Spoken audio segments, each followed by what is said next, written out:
Telangana Pradesh Congress committee political advisory committee రెండో సమావేశం Shri Manickam Tagore ji is a chairman. ఆయన ఆధ్వర్యంలో దాదాపు 5.5 గంటలు 5.5 hours చాలా సుదీర్ఘంగా చర్చలు జరిగినాయి. ఈ చర్చల్లో ఆల్మోస్ట్ ఆల్ పిఎస్సీ మెంబర్ అందరూ కూడా మాట్లాడడం జరిగింది. అలాగే మాట్లాడే కాకుండా భవిష్యత్తులో కార్యక్రమాలు ఏ కార్యక్రమాలు తీసుకొని పార్టీకి ముందు తీసుకుపోవాలనే కార్యక్రమాలు చేస్తూ దాంట్లో ఆల్ ఇండియా కాంగ్రెస్ కమిటీ ఇచ్చిన మొదటి కార్యక్రమం డిజిటల్ మెంబర్షిప్ డ్రైవ్. మీకు తెలుసు, ప్రతి పార్టీకి 3 సంవత్సరాలకి, కొందరికి 2 సంవత్సరాలకు ఒకసారి పార్టీ మెంబర్షిప్ ఉంటుంది. అదే సందర్భంలో 1 నవంబర్ నుంచి ఈ మెంబర్షిప్ డ్రైవ్ స్టార్ట్ అయిపోయింది. ఈ మెంబర్షిప్ డ్రైవ్ డిజిటల్ కాబట్టి దాంట్లో కొన్ని టెక్నికల్ సమస్యలు వస్తాయని దృష్టిలో పెట్టుకొని 9th and 10th 9 November 10 November నాడు తెలంగాణలో ఉన్న ఆల్ మండల్ కాంగ్రెస్ ప్రెసిడెంట్లు, జిల్లా ప్రెసిడెంట్లు అండ్ కార్పొరేషన్లో ఉన్న డివిజన్ ప్రెసిడెంట్లతో సహా 48 hours 2 దినాలు ఈ సమావేశం. ఆ విలువ ఇప్పుడే చెప్తే మా ఫైనల్ కాలేదు, కానీ నిజామాబాద్ రోడ్లో ఈ బోయినపల్లి దగ్గర మ్యారేజ్ హాల్లో కంటిన్యూ 2 days 48 hours జరుగుతుంది. రాత్రి నైట్ హాల్ కూడా అక్కడ పిసిసి ప్రెసిడెంట్ కానీ మన మాణిక్యం ఠాకూర్ కానీ ఇప్పుడున్న ఇంపార్టెంట్ వాళ్ళందరూ కూడా అక్కడనే ముఖాన్ని చేస్తాం, బసలు చేస్తాం. ఈ 2 దినాల్లో మెంబర్షిప్ డ్రైవ్ ఎలా తీసుకుపోవాలనే విషయంలో చర్చలు జరుగుతాయి. అలాగే మరి మెంబర్షిప్ డ్రైవ్తో సహా కేంద్ర ప్రభుత్వం ఒక నిర్ణయం తీసుకుంది. 15 days program, 8 days Jan Jagran Abhiyan అంటే ప్రజా చైతన్య యాత్ర. ఇది 14th నవంబర్ నుంచి 21st నవంబర్ వరకు 8 daysలో ఆ కాన్స్టిట్యూన్సీలో ఆ జిల్లాలో ఉన్న ఇంపార్టెంట్ నాయకులు, ఆ జిల్లాలో ప్రెసిడెంట్ గారు శ్రీ రేవంత్ రెడ్డి గారు మహబూబ్నగర్ జిల్లాలో, అలాగే ఏ జిల్లాలో ఆ జిల్లాలో ఉన్న 2, 3, 4 పెద్ద సీనియర్ నాయకులు వాళ్ళు డిసైడ్ చేసుకుని కాన్స్టిట్యున్సీ వైజ్ ఎవ్రీడే 7 కిలోమీటర్లు 7 kilometers ఎక్కడి నుంచి ఎక్కడి వరకు నడుస్తారు. అది తెలంగాణ పిసిసి ప్రదేశ్కు ముందే రేపల్లి నుంచి తెలుపుతారు. ఆ కార్యక్రమాల్లో ముఖ్యంగా ఇవాళ సెంట్రల్ గవర్నమెంట్లో పెట్రోల్ ధర ఏమైపోయింది, డీజిల్ రేట్, కుకింగ్ గ్యాస్తో సహా ఇవాళ తినే మంచినూనె 210 rupees అయిపోయింది లీటర్. అట్లా కూరగాయలు కానీ నిత్యావసరాలు కానీ ఆ విషయాలతో సహా ఇలా అగ్రికల్చర్ విషయంలో రైతులు అయోమయంలో ఉన్నారు. యాసంగి పంట మాకు వేయాలన్నా వద్దా, వేయకుంటే మాకు వేరే మార్గం లేదు, మరి ప్రభుత్వం కొనుక్కుంటే ఏం చేయాలా? మంచి వర్షాలు పడి బోర్లలో నీళ్ళు ఉంది, చెరువులో నీళ్ళు ఉంది, కానీ వరి దాన్ని బాయిల్డ్ రైస్ చేయాలి అని ప్రభుత్వం చెప్తుందో దాని మీద కూడా కాంగ్రెస్ పార్టీ కొంచెం క్లారిటీగా రేపు ఎల్లుండిలో మా పదయాత్ర కంటే ముందు జనాల్లో పోయేటప్పుడు ఈ సబ్జెక్ట్ మీద కూడా మేము రైతులకు ఎక్కడ వచ్చిన చోట రైతుల విషయంలో కానీ అలాగే పోడు భూముల విషయంలో కానీ మన పెట్రోల్ డీజిల్ మీద కేంద్ర ప్రభుత్వం రాష్ట్ర ప్రభుత్వాల మీద వాళ్ళ వ్యతిరేక విధానాల మీద ప్రజల్లో మేము 7 days కంటిన్యూగా రాష్ట్రాల్లో ఉన్న అందరు నాయకులు, పెద్ద నాయకులు, చిన్న నాయకులు అందరూ కూడా పదయాత్రలో వాళ్ళ జిల్లాలో రెస్పెక్టెడ్ జిల్లాలో చేశారు. దానికి మా కోఆర్డినేటర్ కూడా బహుశా కాంగ్రెస్ పార్టీ మా త్వరలో 119 అసెంబ్లీ కాన్స్టిట్యున్సీకి ఒక్కొక్క అబ్జర్వర్స్ ఈ కార్యక్రమాలకు మెంబర్షిప్ డ్రైవ్ కంబైన్గా చేస్తారు. దాంతో సహా ముఖ్యంగా మీరు నేను అందరం ఎదురు చూస్తుంది. నిన్న ఏ ఎలక్షన్ రిజల్ట్ వచ్చిందో హుజూరాబాద్ ఎలక్షన్ రిజల్ట్ విషయంలో కూడా అందరూ విత్ ఇన్ ది 4 walls ఓపెన్గా మాట్లాడి జరిగింది. ఎందుకు ఇట్లా మనకు ఓట్లు తగ్గిపోయినాయి, ఎందుకు మన అభ్యర్థి లేదుగా ఫీల్డ్ కూడా వచ్చినారు అనే కొన్ని టెక్నికల్ ఇష్యూస్ కూడా ఓపెన్గా డిస్కషన్ చేసుకున్నాం. దాని మీద చాలా వివరణలు ఇచ్చిన తర్వాత కూడా మీకు అందరికీ కూడా తెలుసు, ఈ ఫైట్ పార్టీల మధ్య ఫైట్ కాదు, టీఆర్ఎస్ బీజేపీ కాంగ్రెస్ మధ్య ఫైట్ కాదు.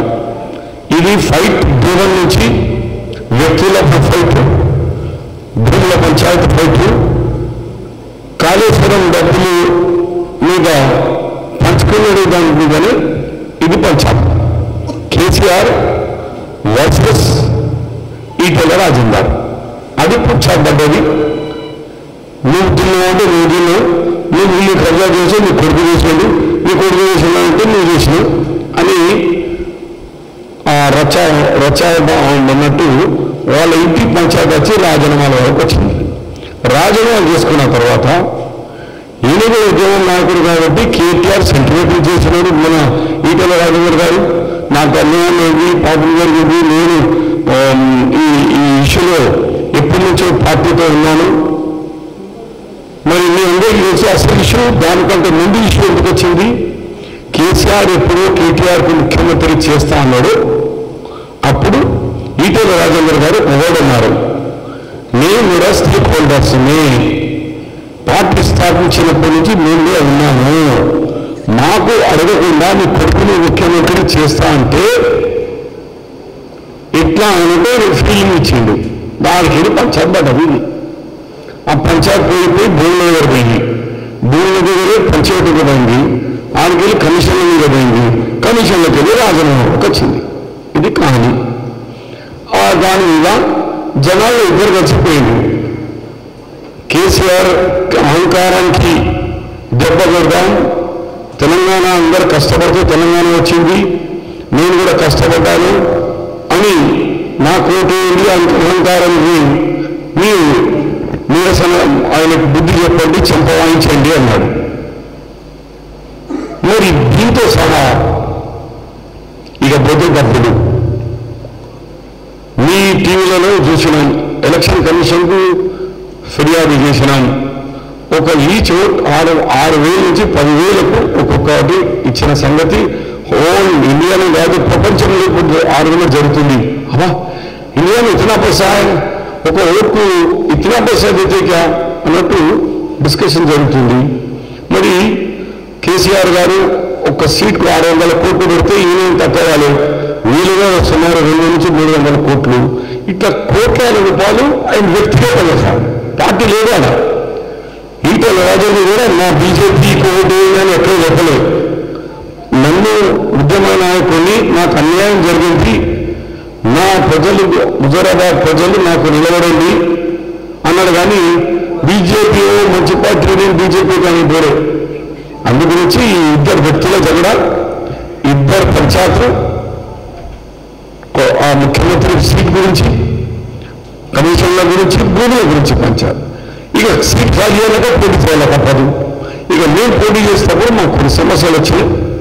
ఒక మంచి యువ నాయకుడు యూత్ గురించి పోరాడి జైలుకు పోయినాడు. ఆయన సొంతంలో ఎక్కడ పోలే, ఆయన పోయింది దేని గురించి జైలుకి, అన్ఎంప్లాయ్మెంట్ యూత్. కోవిడ్-19 జరిగేటప్పుడు ఆయన పోయినాడు, మన రాజు ఆరోగ్యశ్రీ ఇస్తలేరు, దానివల్ల చాలా మంది చనిపోతున్నారని వాళ్ళ గురించి అలాంటి ఇష్యూస్ బేస్ ఆయన ఫైట్ చేస్తే ఆయన ఏం జరిగింది మీరు అందరూ విట్నెస్గా ఉన్నారు. ఒక మంచి యువ నాయకుడు ఇచ్చినారు. ఏది ఏమైనా ఇవాళ చర్చల్లో ఆ సారాంశం ఏంటంటే, ఒక ఓడిపోయిన కారణాలు ఏముంది, ఇన్ని తక్కువ ఓటు వచ్చిన కారణాలు ఏముండే, దాని మీద ఒక రివ్యూ కమిటీ అంటే తెలుగులో సమీక్ష చేసుకుని దాని కారణాలు ఏమని భవిష్యత్తులో మనం ఎక్కడైనా పొరపాట్లు జరిగితే దాన్ని సర్దుబాటు చేసుకుంటా ముందుకు పోవాలా. ఓటుని గెలుచు ప్రతి చోట ఉంటూనే ఉంటుంది, ఓటుని తర్వాత ఓటుని కారణాలు తెలుసుకోవాలా, అది పొలిటికల్ పార్టీ యొక్క డ్యూటీ. కాబట్టి డెమోక్రసీ సిస్టంలో ఉన్నాము. ఈ ఓటింగ్ కారణాలు ఏమన్నాయో తెలుసుకునేందుకు మాణిక్ ఠాగూర్ గారు ఆయనకు అధికారాలు ఇచ్చిన నేను చెప్పినారు కమిటీ. వాళ్ళు వీరి సూన్గా బహుశా డిపార్ట్మెంట్లో ఒక కమిటీ వేసి ఆ కమిటీ వీరి సూన్గా రిపోర్ట్ పిఎస్సికి సబ్మిట్ చేయబోతుంది. ఇది ఏం కారణాల వల్ల కాంగ్రెస్ పార్టీకి మన జరిగిన ఎలక్షన్ ఎట్లా జరిగింది ఏదేమైనా మీకు చెప్పింది. వాళ్ళ బీజేపీ అంటున్నారు మీ గెలుపు రాదురా రాదు. పోయినసారి 2018లో జరిగినప్పుడు కూడా మీకు 3,000 క్రాస్ కాలేదు. అందు గురించి మీ ఓట్లు రావు. ఈటెల రాజేందర్ అక్కడ 6వ గెలిచినారు కాబట్టి అక్కడ నియోజకవర్గంలో ఉండే ఆయన అన్నాడు కేసీఆర్ నాకు నమ్మక ద్రోహం చేసి నన్ను అన్యాయంగా నా మీద కేసులు పెడుతున్నారు, ప్రజల్లాగా నాకు సహకరించండి అన్నారు. ప్రజలు కూడా చూసండి కేసీఆర్కు అహంకారం బాగైంది. యువకులకు లేదు, మంత్రులకు ఇంటికి లేదు, ఎమ్మెల్యేలకు ఇంటికి లేదు. అందు గురించి మొన్న ఒకసారి చెప్పినాను. ఈ ఎలక్షన్ తర్వాత దాదాపు నా తెలియక 15 మంది ఎమ్మెల్యేలు కాంగ్రెస్ పెద్దలతో మాతో డిస్కషన్లో వచ్చినారు. అన్న అవకాశం వస్తే ఎన్టీ రామారావుకు ఎట్లా చంద్రబాబు కొట్టిందో మేము కూడా అవకాశం చూస్తున్నామే. ఎందుకంటే అహంకారం బాగా పెరిగిపోయింది, ఇజ్జలేదు నాది అన్నట్టు వాళ్ళకు అదే సెంటిమెంట్కు ఈయన యూజ్ చేసుకొని ప్రజలు కూడా అన్నారు ఒకసారి దెబ్బ కొడతాం, డబ్బులు మాయే, కాళేశ్వరం డబ్బులే, మా కమిషన్ మా 4 లక్షల కోట్ల రూపాయలు అప్పు చేసిన పైసలే, మా పైసలు మాకిస్తే తినండి, ఓటు మాత్రం మాకు వేసినారు. వాళ్ళన్నారు కూడా అన్న ఈసారి కేసీఆర్కి మేము అహంకారానికి మేము జవాబిస్తున్నాం. మళ్ళా చాలాసార్లు టీవీలలో కూడా చూసినాను.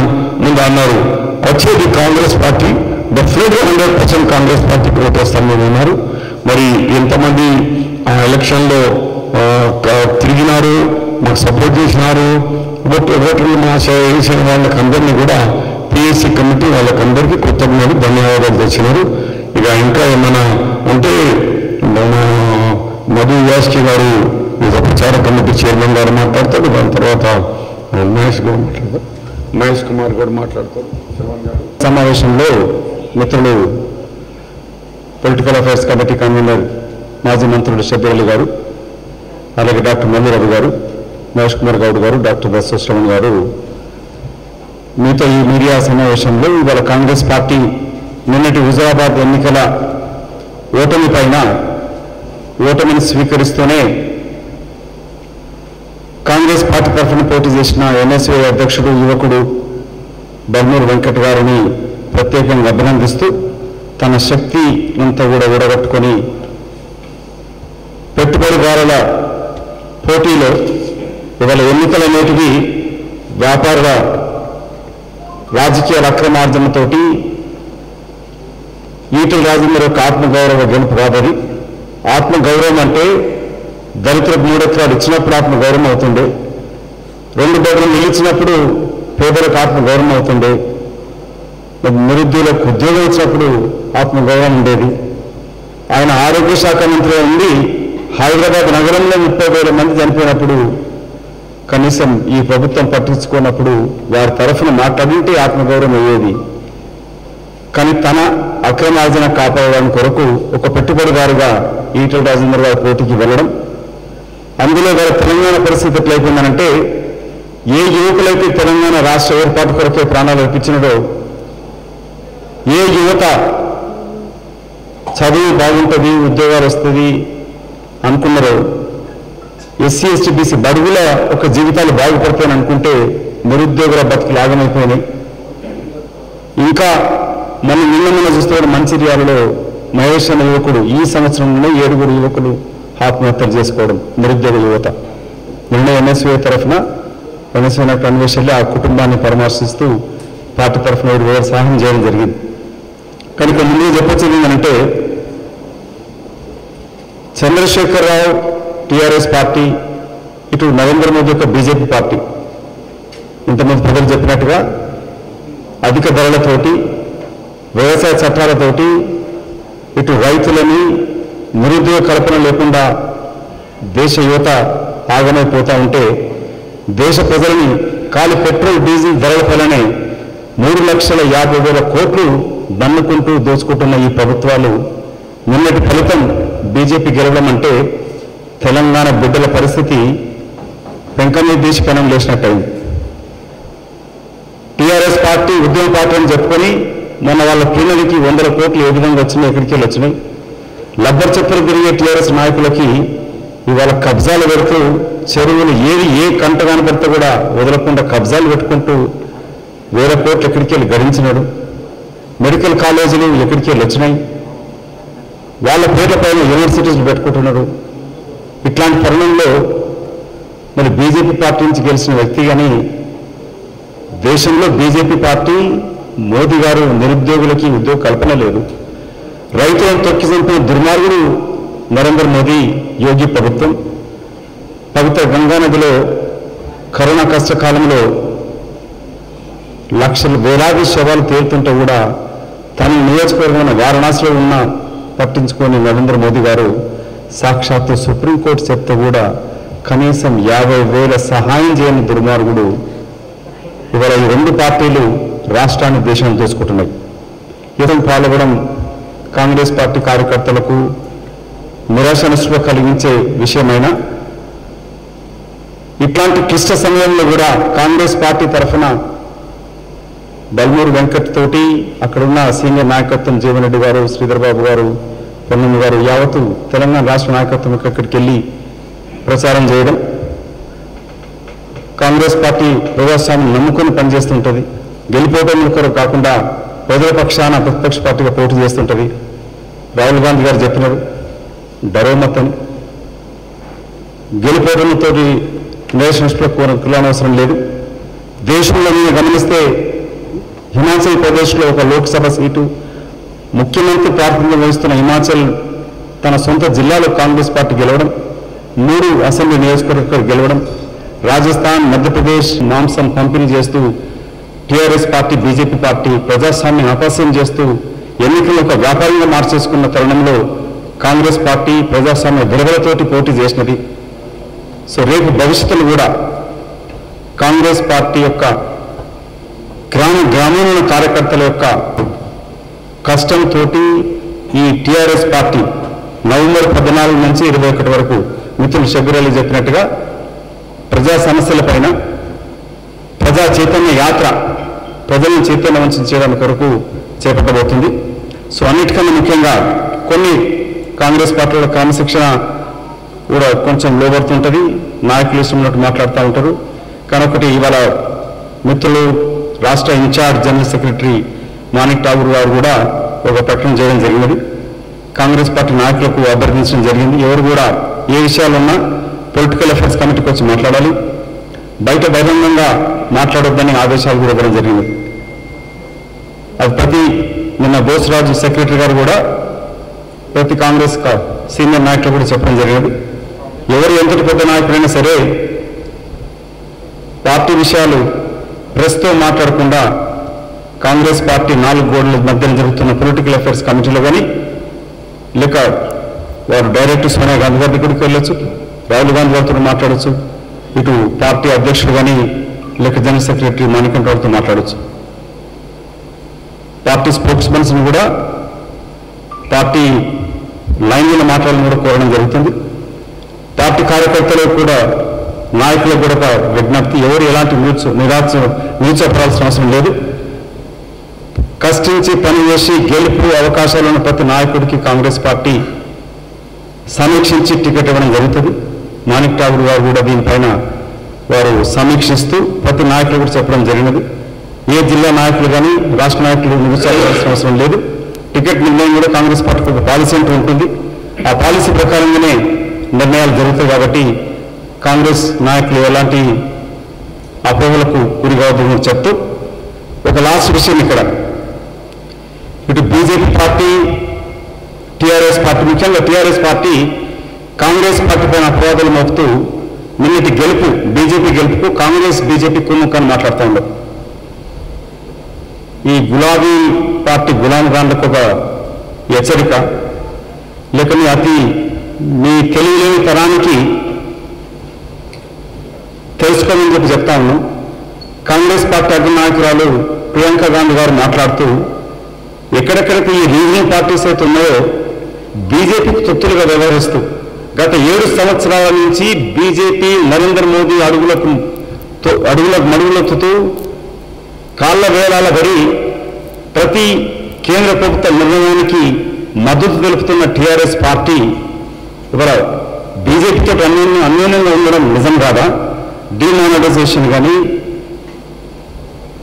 370 ఆర్టికల్ 370 పైన కానీ కొత్తగా తీసుకొచ్చిన వ్యవసాయ చట్టాలపైన కానీ ప్రతి దాంట్లో బీజేపీ ప్రభుత్వ కాల కన్నా ముందుగా వెళ్ళి మద్దతు తెలుపుతున్న చంద్రశేఖరరావు టీఆర్ఎస్ పార్టీ ప్రభుత్వం ఈ దేశానికి స్వాతంత్రం తీసుకొచ్చి దేశ సమగ్రత కాపాడడానికి కొరకు ప్రాణాలు అర్పించిన ఇందిరాగాంధీ, రాజీవ్ గాంధీ నాయకత్వం వహించిన కాంగ్రెస్ పార్టీ ఏ రోజు కూడా మతతత్వ పార్టీ లాంటి బీజేపీ పార్టీతోటి పొత్తు పెట్టుకోదు. గాడ్సేని ఆధారించే బీజేపీ పార్టీతోటి పొత్తు ఎప్పుడు పెట్టుకోదు. గాంధేయవాదంతో ఎదుగుతున్న కాంగ్రెస్ పార్టీ ఇవాళ రాహుల్ గాంధీ గారు గాంధేయవాదంతో దేశ సమగ్రతను కాపాడుకుంటూ రాజకీయాలకు ముందుకెళ్తా ఉన్నారు. ప్రియాంక గాంధీ గారు ఇలాంటి ఆరోపణలు అక్కడ సమాజ్వాదీ పార్టీ యూపీలో ప్రియాంక గాంధీ గారి నాయకత్వాన యూపీలో కాంగ్రెస్ పార్టీ బలపడుతున్నప్పుడు సమాజ్వాదీ పార్టీ కూడా ఇలాంటి ఆరోపణలు చేసినది. బీజేపీ తోటి కాంగ్రెస్ పొత్తు పెట్టుకుంటుందనేది. ఈ రీజనల్ పార్టీస్ అన్ని కూడా తమ కుటుంబ లబ్ధి కొరకు ఇవాళ కల్వకుంట్ల దొంగలు కూడా కాంగ్రెస్ పార్టీ పైన అలాంటి అపవాదం చేస్తున్నారు. ఒకటి మీ ద్వారా తెలియపరుస్తున్నాం.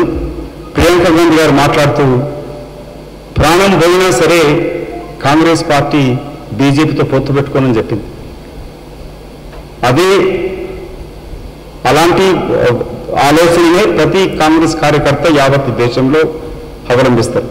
తెలంగాణ రాష్ట్రంలో కూడా ఏ రోజు కూడా కాంగ్రెస్ పార్టీ తమ కాంట్రాక్ట్ కమిషన్ల కొరకు కాళేశ్వరం కంపులో కమిషన్లతో కట్టిన ప్రాజెక్టుల కొరకు వాడుకుంటున్నది.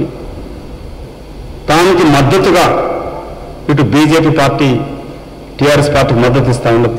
ఇప్పటి వరకు ఏ ఒక్క రోజు కూడా ఇవాళ నిన్న బండి సంజయ్ గారు కూడా చంద్రశేఖరరావు కుటుంబం పైన కానీ చంద్రశేఖరరావు అవినీతి పైన కానీ ఎక్కడ మాట్లాడట్లేదు. నిన్న గెలిచినాక కూడా వాళ్ళు అనట్లేదు వీళ్ళపైన ఎంక్వైరీ చేస్తామని అనట్లేదు. కానీ అదే మహారాష్ట్రలో కాంగ్రెస్ పార్టీకి మద్దతు ఇస్తూ మిత్రపక్షమైన ఎన్సీపీ నాయకుల పైన ఈడీ నోటీసులు ఇస్తుంది, అరెస్టులు చేస్తూ ఉంది. సో దీన్ని బట్టి అర్థమవుతుంది బీజేపీ టీఆర్ఎస్ కలిసే ఉన్నాయి. రాష్ట్రాన్ని దోచుకోవడం తోడు దొంగలుగా ఉన్నారు. వీళ్ళిద్దరి యొక్క దోపిడీని ఎండగడుతున్నది జాతీయ స్థాయిలో రాహుల్ గాంధీ గారు ఒక్కరే.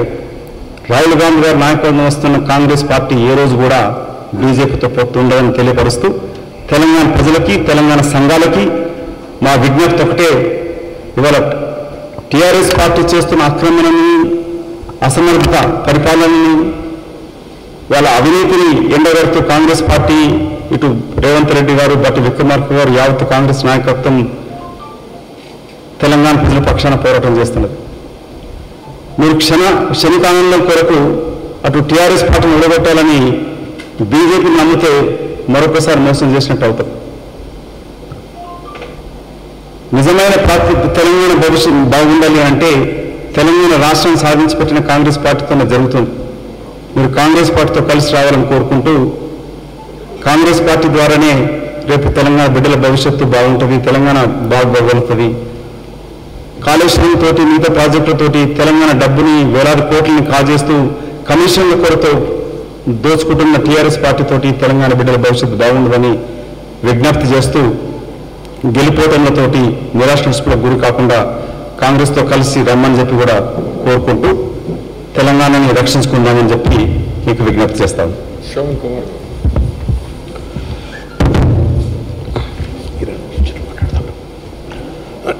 మీడియా మిత్రులకు నమస్కారం. తెలంగాణ ఉద్యమం పేదోడి రక్తపుట్టం. తెలంగాణ ఉద్యమం చిన్న చిన్న కులాల యొక్క త్యాగాల ఫలితం.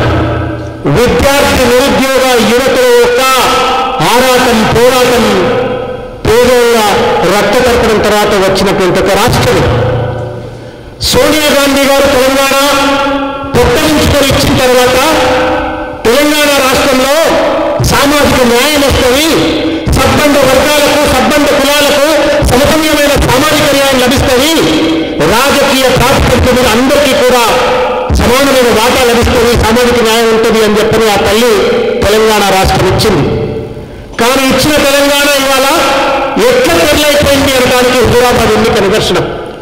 ఈ మాట ఎందుకు నాకు వస్తుంది అంటే హుజూరాబాద్ ఎన్నిక ఇంతకుముందు ఉన్న షబ్బీర్ అలీ గారు ఒక మాట అన్నారు, ఇది పార్టీల పంచాయతీ కాదు, వాస్తవం పార్టీల మధ్య జరిగినటువంటి ఒక కొట్లాట కాదు, ఇద్దరు పెట్టుబడిదారుల మధ్య జరిగినటువంటి ఒక పోరాటం. The price tag for self respect, ఆత్మగౌరవం అని చెప్పని ఏదైతే దగ్గరక ఆత్మగౌరవం అని చెప్పని ఏదైతే నినాదంతో ప్రచారం చేసుకున్న ఆయన ప్రైస్ ట్యాగ్ 500 కోట్ల రూపాయలు. కేసీఆర్ టీఆర్ఎస్ పార్టీ అహంకారాన్ని నిలబెట్టుకోవడం కోసం ప్రైస్ ట్యాగ్ 5,500 కోట్ల రూపాయలు. ఎంత నీచమైన రాజకీయం ఇది! విద్యార్థుల యొక్క రక్త తర్పణంతో, విద్యార్థి నిరుద్యోగులు పేదవాళ్ళ యొక్క రక్త తర్పణంతో వచ్చిన తెలంగాణ ఇవాళ రియల్ ఎస్టేట్ బ్రోకర్లు అడ్డదిడ్డంగా అభివృద్ధి చెందుతూ రాజకీయాల్లో రాజకీయ వ్యాపార ప్రయోగశాలగా ఇవాళ తెలంగాణను మార్చింది కదా అని చెప్పని వాళ్ళ తెలంగాణ తల్లి కళ్ళలో కొన్ని నీళ్ళు వస్తా ఉన్న హుజూరాబాద్ ఎన్నికల ఫలితాలు చూసిన తర్వాత ఏం ఎన్నికది? ఒక పక్కన కేసీఆర్ ఓడిపోయింది అని చెప్పని సంతోషపడదామంటే మరో పక్కన గెలిచినా ప్రకారంగా నిలిచింది 5,000 కోట్ల రూపాయలు ఖర్చు పెట్టింది. అంటే ఇక్కడ కూర్చున్న జర్నలిస్టులు కానీ ఇక్కడ ఉన్న విద్యార్థి నాయకులు కానీ ఈ కార్యక్రమాన్ని చూసేటువంటి ఏ పేదవాడు కూడా మళ్ళా తెలంగాణలో ఎన్నికల్లో కడుగు పెట్టకుండా ఉండేటువంటి క్షుద్ర రాజకీయ వాళ్ళ టీఆర్ఎస్ పార్టీ బీజేపీ చేసింది. ఇది తెలంగాణ సమాజం కానీ మీడియా వ్యక్తులు వాళ్ళు దయచేసి గమనించాలని చెప్పి కోరుతాను. The benchmark in Telangana to contest election is 500 crores. That is the minimum, maximum 5,500 crores to the government. ఏదంటే ఏం ప్రజాస్వామ్యం, ఎక్కడి నుంచి మనం తెలంగాణ సమాజం అని చెప్పిన వాళ్ళ ప్రజలందరూ కూడా ఆలోచించవలసిన అవసరం ఉంది. రాజ్యాంగాన్ని కూలి చేస్తూ, ప్రజాస్వామిక విలువలను కూలి చేస్తూ తెలంగాణ ఎందుకు నేర్చుకున్నాము అని చెప్పిన బాధపడేటువంటి వ్యక్తులు ఇవాళ తెలంగాణను రాజకీయ వ్యాపార ప్రయోగశాలగా మార్చేసినారు కదా అని చెప్పని ఇవాళ బాధపడాల్సిన పరిస్థితి. ఎన్నికల కమిషన్ దగ్గర పోయి పెద్దలు చెప్పింది కదా అని చెప్పని కేంద్రంలో ఎన్నికల కమిషన్ దగ్గర పోయి అక్కడ డబ్బు సంఖ్యలు వస్తున్నారా, రోజు గొర్రెలు మాంసం పంచుతున్నారా, మద్యం పంచుతున్నారా, పట్టుకుంటారా నాయన అంటే ఒక ఈటలకు సంబంధించిన డబ్బులు పట్టుకునే పాపాల పోలే, కేసీఆర్ డబ్బులు పంచుకునే పాపాల పోలే. ఏడు ఎన్నికల కమిషన్ ఇది? ఎవరి కోసం ఎన్నికల కమిషన్? మేము 3 రోజుల ముందు మనం ఇస్తే ఏమంటారంటే మీరు ఇక్కడ ముందు వచ్చిండాలి కానీ అరే గొడవడం జరిగిందిరా నాయన పట్టుకుంటారంటే అబ్జర్వర్లు ఉంటారు, స్క్వాడ్ ఉంటుంది, వేల మంది పోలీసు వాళ్ళు ఉంటారు, కానీ టీఆర్ఎస్ బీజేపీల సొమ్ము మాత్రం పట్టుకోలేక అంటే దొంగైపోయి వాళ్ళ మొత్తం ఒక చిల్లర రాజకీయం, క్షుద్ర రాజకీయం వాళ్ళ హుజూరాబాద్లో చూస్తాం. తస్మాత్ జాగ్రత్త తెలంగాణ సమాజమా, తస్మాత్ జాగ్రత్త తెలంగాణ మేధావులారా, తస్మాత్ జాగ్రత్త తెలంగాణ ఉద్యమకారులారా. ఒక రాజకీయ వ్యాపారం జరుగుతూ ఉంది తెలంగాణలో ఇవాళ, అటు బీజేపీ కానీ టీఆర్ఎస్ కానీ. వీళ్ళ నుండి మనం కాపాడుకోవాలంటే ఎంత బాధ కలిగించే అంశం, ఎంత భావకార్యానికి ప్రజలు నెట్టేసినారు, ఎంత మానసిక దౌర్బల్యానికి ప్రజలు నెట్టేసినారు. రోజుల మీదకి వచ్చి 6,000 10,000 రూపాయలు మా కిందలో చెప్పిన ప్రజలు ధర్నాలు చేసేటువంటి మానసిక దౌర్బల్యానికి సమాజాన్ని బీజేపీ టీఆర్ఎస్ నెట్టేసింది అంటే రానున్నటువంటి ఎన్నికలు ఎంత పెద్ద వ్యాపారం జరగబోతున్నాయి అని చెప్పని ఇవాళ మేధావులు, విద్యార్థులు, విశ్వవిద్యాలయం విద్యార్థి ఉద్యమకారులందరూ కూడా గమనించవలసిన అవసరం ఉందని చెప్పని ఈ సందర్భంగా తెలియజేస్తాను. చివరిగా ఒకప్పుడు సంఘ సేవకులైన వాళ్ళు ఇవాళ సంఘాన్ని ఓపెన్ చేసిన వాడే ఇవాళ ఆయా పార్టీల ప్రతినిధిగా ముందుకు వస్తున్న పరిస్థితి చూస్తా ఉన్నాం. కాబట్టి ఒకటే మాత్రం మాట ఇంతకుముందు మధుయాస్కి గారు చెప్పారు, కాంగ్రెస్ పార్టీ కార్యకర్తలు ఎవరు కూడా ఇది జస్ట్ అన్డిఫీటబుల్ అనుకున్నాడు, డిఫీట్ అయింది. కాబట్టి కేసీఆర్ ఫోటోలో భద్రమైపోయినాయి. రానున్నటువంటి తప్పనిసరిగా కాంగ్రెస్ రాజ్యం, ఎందుకంటే భారతీయ జనతా పార్టీకి నా నిర్మాణం లేదు, కళ లేదు, తోకా లేదు, వాళ్ళకి వచ్చేది పోయేది లేదు. తప్పనిసరిగా కాంగ్రెస్ పార్టీకి పల్లెలో ఇవాళ జెండాను భుజాన్ని వేసుకొని పనిచేసేటువంటి కాంగ్రెస్ పార్టీ కార్యకర్తలు ఉన్నారు. ఏ పోరాటాలకైనా సిద్ధమైనటువంటి ఒక విద్యార్థి యువకులు నాయకులు ఉన్నారు. కాబట్టి తప్పనిసరిగా వారందరి నేతృత్వంలో బరోబర్ తప్పనిసరిగా కాంగ్రెస్ పార్టీ కార్యకర్తలారా మనం మళ్ళా పుంజుకొని కొట్లాడదాం. రానున్నటువంటి రోజుల్లో నిరుద్యోగ సమస్య పైన కానీ, రైతుల సమస్యల పట్ల కానీ, విద్య కోసం, ఉపాధి కోసం, వైద్యం కోసం, అన్ని రకాల సమస్యలకు కోసం అని చెప్పని, పరిష్కారం కోసం అని చెప్పని కొట్లాడడం చేస్తే చివరిగా తెలంగాణ రాజకీయ వ్యాపార ప్రయోగశాలగా మారుతుంది మేధావులారా. మౌనం వీడండి. మేధావుల మౌనం దుర్మార్గుల యొక్క దౌర్జన్యం కంటే కూడా అత్యంత హేయమైనటువంటిది. మౌనం వీడండి. హుజూరాబాద్ ఎన్నికలు నార్మల్గా తీసుకోకండి. 500 కోట్లు 5,000 కోట్లకు మధ్య జరిగిన పోరాటం. ఈ పోరాటం ఇట్లనే కొనసాగించినట్టయితే తెలంగాణ అతిపెద్ద వ్యాపారానికి ఏర్పడుతుంది. కాబట్టి తస్మాత్ జాగ్రత్త అని చెప్పని నేను విజ్ఞప్తి చేస్తాను. క్వశ్చన్స్?